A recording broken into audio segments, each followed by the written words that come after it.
Hi hello friends, എല്ലാവർക്കും ശ്രുതിയുടെ അശ്വിൻ്റെയും പുതിയൊരു വിശേഷത്തിലേക്ക് സ്വാഗതം. അപ്പോൾ ആകാശിൻ്റെയും പ്രീതിയുടെയും കല്യാണത്തിനോടനുബന്ധിച്ചിട്ടുള്ള സംഗീത് ഫംഗ്ഷനാണ് നടന്നുകൊണ്ടിരിക്കുന്നത്. അപ്പോൾ സംഗീത് ഫംഗ്ഷനിൽ എങ്ങനെയാണെന്ന് വെച്ചാൽ രണ്ട് വീട്ടുകാരും, ചെക്കൻ്റെ വീട്ടുകാരും പെണ്ണിൻ്റെ വീട്ടുകാരും തമ്മിൽ ഒരു മത്സരം നടന്നുകൊണ്ടിരിക്കുകയാണ്. അവർ തമ്മിൽ പ്രോഗ്രാംസ് നടത്തുന്നുണ്ട്. അതിൽ ജഡ്ജസൊക്കെ വരും. അപ്പോൾ ജഡ്ജസ് ആരൊക്കെയാണ് കളിക്കുന്നത് അവർക്ക് അനുസരിച്ചിട്ടുള്ള മാർക്കൊക്കെ കൊടുത്തിട്ട് ലാസ്റ്റ് പരിപാടിയൊക്കെ കഴിഞ്ഞിട്ട് കൂടുതൽ മാർക്ക് ആർക്കാണോ കിട്ടുന്നത് അവരാണ് വിൻ ചെയ്യുക. അപ്പോൾ അവർക്ക് ഗിഫ്റ്റായിട്ട് ഒരു ലക്ഷ്മി ദേവിയുടെ വിഗ്രഹം ആണ് സമ്മാനം. ആർക്കാണോ ജയിക്കുന്നത് അവർക്കുള്ളതാണ് ആ ഒരു ട്രോഫി പോലെ ആ സമ്മാനം എന്ന് പറയുന്നത്. അപ്പോൾ പരിപാടികളൊക്കെ നന്നായിട്ട് നടന്നുകൊണ്ടിരിക്കുകയാണ്. മത്സരിക്കുന്നതെന്ന് പറഞ്ഞു കഴിഞ്ഞാൽ ചെക്കൻ്റെ അമ്മയും, അതായത് ആകാശിൻ്റെ അമ്മയും ശ്രുതിയുടെ അമ്മായിയും കൂടിയിട്ടുള്ള മത്സരമാണ്. അതിൽ അമ്മായിക്ക്, അതിന് മുന്നേ ശ്രുതിയുടെ അമ്മായിക്ക് ആകാശിൻ്റെ അമ്മ ഒരു മയക്കം വരാൻ, അല്ലെങ്കിൽ ഒരു മദ്യപിച്ച ലെവലിലാവാൻ വേണ്ടിയിട്ട്, തലയൊക്കെ കറങ്ങാൻ വേണ്ടിയിട്ട് ഒരു മരുന്ന് പൊടി കലക്കി കൊടുക്കുന്നുണ്ട്. അത് അവർ കുടിക്കുകയും ചെയ്യും. അപ്പോൾ അങ്ങനെ കുടിച്ച് കഴിഞ്ഞപ്പോൾ ഡാൻസ് കളിക്കുന്ന ഇടയിൽ ഇവർക്ക് സ്റ്റെപ്പൊക്കെ മറന്നു പോവുകയാണ്. നേരെ കളിക്കാൻ പറ്റാതെ അങ്ങനെ തല കറങ്ങി പോകുന്ന സീൻസൊക്കെയാണ് കാണിക്കുന്നത്. അങ്ങനെ അവർക്ക് നേരെ കളിക്കാൻ പറ്റുന്നില്ല. അപ്പോൾ ജയിക്കുന്നത് ആകാശിൻ്റെ അമ്മയാണ്. അപ്പോൾ ശ്രുതിയുടെ എല്ലാ കോൺഫിഡൻസും പോയി. അമ്മായിക്ക് നേരെ കളിക്കാൻ പറ്റുന്നില്ല. അപ്പോൾ അതിൽ തന്നെ മാർക്ക് കുറഞ്ഞു. അവർക്ക് ആകാശിൻ്റെ അമ്മയ്ക്ക് 10 പോയിൻറ്സും അമ്മായിക്ക് 4 പോയിൻറ്സൊക്കെ എന്തൊക്കെയാണ് കിട്ടുന്നത്.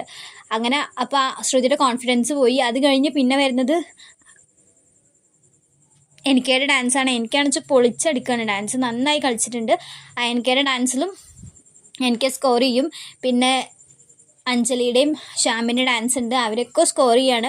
അപ്പോൾ എല്ലാ പരിപാടികളും, പിന്നെ ഇവർക്ക് പെണ്ണിൻ്റെ വീട്ടുകാർക്ക് സ്കോർ ചെയ്യാനുള്ള ഒരു ഡാൻസ് എന്ന് പറയുന്നത് ശ്രുതിയുടെയാണ്. ശ്രുതി വേറൊരു പെണ്ണിനെയും കൂടി ശ്രുതിയുടെ ഒരു ഡാൻസ് ഉണ്ട്. അതിൽ അശ്വിനെ കുറച്ച് അശ്വിൻ്റെ കളിയാക്കുന്ന പോലെ കുറച്ച് കാര്യങ്ങളൊക്കെ പറയുന്നുണ്ട്. ആദ്യം അശ്വിൻ അത് ഇഷ്ടമാവില്ലെങ്കിലും പിന്നെ അവസാനം ആകുമ്പോൾ അശ്വിൻ അത് എൻജോയ് ചെയ്യുന്നുണ്ട്. അശ്വിൻ അത് കണ്ട് ചിരിക്കുകയൊക്കെ ചെയ്യുന്നുണ്ട്. അപ്പോൾ അത് അശ്വിൻ്റെ വീട്ടുകാർക്ക് തന്നെ അത്ഭുതമാണ്. അശ്വിൻ പിന്നെയും ചിരിച്ചു. അതിന് കാരണം ശ്രുതിയാണെന്ന് കാണുമ്പോൾ നല്ല എൻജോയ് ചെയ്യുന്നുണ്ട്. അശ്വിൻ അത് എൻജോയ് ചെയ്യുന്നുണ്ട്. ആ പരിപാടി നന്നായിട്ട് എൻജോയ് ചെയ്യുന്നുണ്ട്. അശ്വിൻ്റെ സഹപ്രവർത്തകരും അല്ലെങ്കിൽ കൊളീഗ്സൊക്കെ പറയുന്നുണ്ട്, അശ്വിൻ സാർ എന്ത് ചെയ്താലും വെറൈറ്റിയാണ്. ഇപ്പോൾ ഈ സംഗീത് ഫംഗ്ഷനും വെറൈറ്റി ആയിട്ടുണ്ട്. എല്ലാവർക്കും എൻജോയ് ചെയ്യാൻ പറ്റുന്ന ഒരു പരിപാടിയായി മാറ്റിയിട്ടുണ്ട് എന്ന് പറയും. പക്ഷേ അതിൻ്റെ ക്രെഡിറ്റ് ശരിക്കും പോകുന്നത് ശ്രുതിക്കാണ്. ശ്രുതിയാണ് ഇങ്ങനെ ഒരു പരിപാടി വേണമെന്ന് അറേഞ്ച് ചെയ്തത്. അപ്പോൾ ശ്രുതിനെ അശ്വിൻ ഓർക്കുന്ന സീൻസൊക്കെ കാണിക്കുന്നുണ്ട്. അത് കഴിഞ്ഞ് പോയിന്റ് ലെവൽ നോക്കുമ്പോൾ കൂടുതൽ നിൽക്കുന്നത് ചെക്കൻ്റെ വീട്ടുകാർക്കാണ്. പോയിന്റ് ലെവലിൽ കൂടി നിൽക്കുന്നത് ചെക്കൻ്റെ വീട്ടുകാരാണ്. കൂടുതൽ ചെക്കൻ്റെ വീട്ടുകാർക്കാണ്, കുറവാണ് ശ്രുതിയുടെ വീട്ടുകാർക്ക്.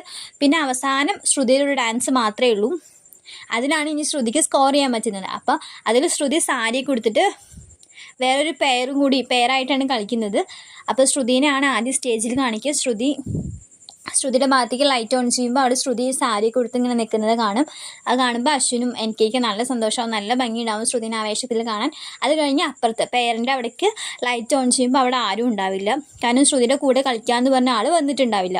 വിളിച്ചു നോക്കുമ്പോഴും കോൾ കണക്റ്റ് ആവുന്നില്ല, വന്നിട്ടില്ല. അപ്പോൾ ശ്രുതിക്ക് ആകെ വിഷമായി. ശ്രുതിയാണ് ഇങ്ങനെ ഒരു പരിപാടി അറേഞ്ച് ചെയ്തതും. പക്ഷേ ശ്രുതിക്ക് ഇപ്പോൾ അവിടെ തോക്കാൻ പോവാണ്. അശ്വിൻ്റെ മുന്നിൽ എങ്ങനെയെങ്കിലും ജയിക്കണം എന്ന് വിചാരിച്ചിട്ടാണ് ശ്രുതി ഈ പരിപാടി നടത്താമെന്ന് വിചാരിച്ചതും. പക്ഷെ അവൾക്ക് ഒന്നും ചെയ്യാൻ പറ്റാത്ത അവസ്ഥയിലായി. അവൾ ആകെ വിഷമിച്ച് ആകെ സങ്കടമായിട്ട് ഒന്നും ചെയ്യാൻ പറ്റില്ല. എന്താ ചെയ്യുക, ഇത്ര ആൾക്കാർ കൂടി നിൽക്കുന്ന ഇടയിൽ ഡാൻസ് കളിക്കാതെ ഇറങ്ങി പോകേണ്ടി വരുമെന്ന് വരെ ചിന്തിക്കുന്ന സമയത്താണ് ഈ പരിപാടി ആങ്കർ ചെയ്യുന്നത് ശ്യാമും അഞ്ജലിയും കൂടിയാണ്.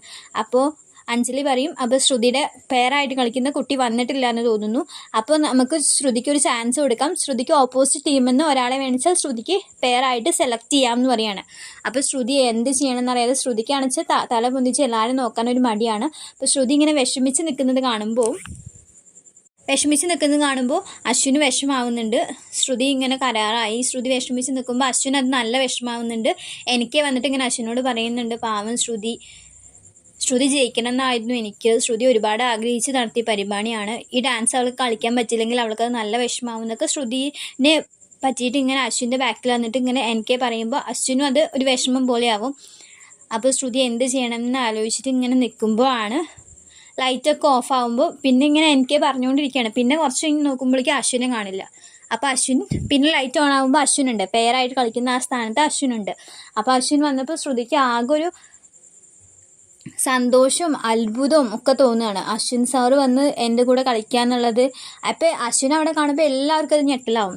ശ്രുതിയുടെ വീട്ടുകാർക്കും അശ്വിൻ്റെ അച്ഛമ്മയ്ക്കും അഞ്ജലിക്കും എല്ലാവർക്കും അതൊരു ഞെട്ടലാവും. പ്രത്യേകിച്ച് എനിക്കും എല്ലാവരും ഒരു ഞെട്ടലാവും. പിന്നെ അശ്വിൻ ശ്രുതിയോട് പറയും, നിൻ്റെ അവസാനത്തെ ഡാൻസ് അല്ലേ ഇത്, അപ്പോൾ നീ അത് കളിക്കണം എന്ന് പറഞ്ഞിട്ട് അശ്വിനും ശ്രുതിയും പെയറായിട്ട് കളിക്കുന്നതാണ്. നമ്മൾ പ്രമോലെ കണ്ടിട്ടുണ്ട്, അടിപൊളിയായിട്ട് അവർ കളിക്കും. പരസ്പരം മറന്ന് രണ്ടുപേരും നന്നായി ഡാൻസ് കളിക്കും. അശ്വിൻ ഇങ്ങനെയൊക്കെ ഡാൻസ് കളിക്കുമെന്ന് തന്നെ എല്ലാവർക്കും അത്ഭുതമായിരിക്കും. കാരണം അശ്വിൻ ഡാൻസ് ചെയ്യില്ല എന്ന് പറഞ്ഞിട്ട് ഇരിക്കുകയായിരുന്നു. അപ്പോൾ ശ്രുതിക്ക് വേണ്ടി അശ്വിൻ ഡാൻസ് ചെയ്യുകയാണ്. ശ്രുതി ജയിക്കാൻ വേണ്ടിയിട്ട് അശ്വിൻ ശ്രുതിയുടെ കൂടെ ഡാൻസ് കളിക്കുന്ന സീൻസാണ് കാണിക്കുന്നത്. അത് അവർ കൂടുതൽ അടുക്കാനുള്ള സീൻസൊക്കെയാണ് കാണിക്കുന്നത്. അപ്പോൾ അവർ മറന്ന് ഡാൻസ് ചെയ്യുകയാണ്. അവസാനം ഡാൻസ് കഴിയുമ്പോൾ തന്നെ അവർ കുറച്ച് നേരം ഇങ്ങനെ കണ്ണും നോക്കി ഇങ്ങനെ പരിസരം മറന്ന് നിൽക്കുന്ന സീൻസ് കാണിക്കുന്നുണ്ട്. അത് കഴിഞ്ഞ് പെട്ടെന്ന് ശ്രുതി അശ്വിൻ്റെ കൈ ഒക്കെ വിടും. അപ്പോൾ ഇത് കാണുമ്പോൾ ശ്യാമിന് തീരെ ഇഷ്ടമാവുന്നില്ല. ശ്യാമിനത് തീരെ ഇഷ്ടമാവുന്നില്ല. എന്നിട്ട് ശ്രുതി ഇറങ്ങിപ്പോയിട്ട് ശ്രുതിക്കാണ് കൂടുതൽ പോയിന്റ്സ് കിട്ടുക. അപ്പോൾ പെണ്ണിൻ്റെ വീട്ടുകാരാണ് ജയിക്കുക. അപ്പോൾ എന്തായാലും ഇവർ തോറ്റു എന്നറിയാം. അപ്പോൾ ഇത് ശ്രുതി ഇറങ്ങി കഴിഞ്ഞിട്ട് അശ്വിൻ ഇറങ്ങി പോകുമ്പോൾ അശ്വിൻ്റെ കൂടെ എല്ലാവരും വരും. എന്നിട്ട് ചേച്ചി അഞ്ജലിയൊക്കെ ചോദിക്കും, എന്താ കുഞ്ഞാ നീ ചെയ്തത്, നീ ഇത്ര നന്നായി ഡാൻസ് കളിക്കുന്നത് ഞങ്ങൾ ആരും വിചാരിച്ചിരുന്നില്ല. 15 വർഷത്തിന് ശേഷം നീ ഡാൻസ് കളിക്കുന്നത് ഞാൻ ആദ്യമായിട്ടാണ് കാണുന്നത് എന്ന് പറയുകയാണ്. അല്ല, നീ ഡാൻസ് തന്നെ കളിക്കില്ല എന്ന് പറഞ്ഞതാണ്. പിന്നെ പെണ്ണിൻ്റെ വീട്ടുകാർ ഒരിക്കലും ജയിക്കരുത്, നമ്മളെന്ത് വില കൊടുത്തിട്ടും നമുക്ക് ജയിക്കണം എന്നൊക്കെ പറഞ്ഞിട്ട് ഇപ്പം എന്തായി, നമ്മൾ തോറ്റില്ലേ, നിൻ്റെ വാശിയൊക്കെ നീ മറന്നു അപ്പോൾ അറിയാൻ. ജയം തോൽവിയും നല്ലൊരു ചേച്ചി ജീവിതത്തിലെല്ലാം എന്ന് പറയണം അശ്വിൻ. അശ്വിൻ്റെ ആ ഡയലോഗ് നോക്കുമ്പോൾ എല്ലാവരും ഞെട്ടും. നിനക്ക് ജയമല്ല എല്ലാത്തിലും വലുത്, അതല്ല നീ നോക്കുകയെന്ന് ചോദിക്കുമ്പോൾ അശ്വിനൊന്നും പറയില്ല. അശ്വിൻ പറഞ്ഞു, അത് കുഴപ്പമില്ല ചേച്ചി, അവൾ കളിക്കാൻ പറ്റാതെ നിൽക്കുന്നു, അപ്പോൾ പേരില്ല, കൂടെ കളിക്കുന്ന ആളില്ല, അതുകൊണ്ട് ഞാൻ പോയി കളിച്ചു, അത് അത്രയേ ഉള്ളൂ, അത് വലിയ കാര്യമാക്കേണ്ട ആവശ്യമില്ല. ജയം തോൽവിയും നല്ലല്ലോ എല്ലാത്തിലും ഇത് എന്നൊക്കെ പറയാണ്. അശ്വിൻ ശ്രുതിയുടെ കൂടെ ഡാൻസ് കളിച്ചപ്പോൾ തന്നെ നമുക്ക് ശ്രുതിയോട് അശ്വിനുള്ള സ്നേഹം മനസ്സിലാക്കാൻ പറ്റുന്നുണ്ട്. ശ്രുതിക്കും അത് മനസ്സിലാവുന്നുണ്ട്. ശ്രുതിക്ക് അപ്പോൾ അശ്വിനോടൊരു സ്നേഹം ഒരു ഇതൊക്കെ തോന്നാൻ തുടങ്ങിയിട്ടുണ്ട്. അപ്പോൾ നന്നായിട്ട് അവരുടെ ഡാൻസ് നമുക്ക് കാണാം. അവരുടെ റൊമാൻസ് ഒക്കെ നന്നായിട്ട് വരുന്നൊരു സീൻസൊക്കെയാണ് നമുക്ക് കാണാൻ പോകുന്നത്. വീഡിയോ ഇഷ്ടമായി എല്ലാവരും ഒന്ന് ലൈക്ക് ചെയ്യണം, സബ്സ്ക്രൈബ് ചെയ്യണം. താങ്ക്